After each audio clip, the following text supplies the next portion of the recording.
Renz, ano yan? Ha? Ay. Sabong, pre. Ikaw ba, sabi pa, parang sisiw ah. Ano sisiw? Ano na to eh?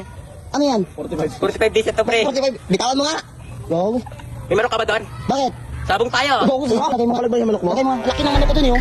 Ano yan? Gagi yan yung manok mo. Gagi, tingin niya. Kuha ka niya. Gagi. Malaki kasi yung manok ko. Dali mo yung manok mo dun. Dali mo yung manok mo dun sa manok ko. No. Ano yung manok nyo? Sabi manok mo. Yan. Yan. Kasi yan yung manok nyo. Bitawan mo. Tapon mo. Lagay mo dun. Lagay mo dun. O yan.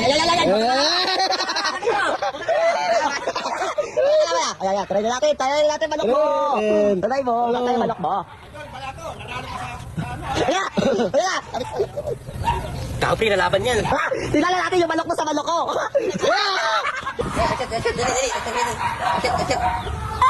Yan, uwi na tayo. Ha? Ano, uwi na tayo. Sunggo na. Sunggo ka ako yung manok mo. Oh, hindi makakyat. Dong, kawawa. Di makyat. Yun, makyat. Kapang yung manok mo. Uwi na Kapang yung manok mo ah. Uwi ko na, kain ko yan. Uwi mo na yan. Ikaw ba naman magpapasabong tapos takot din yung manok mo. Uwi na tayo.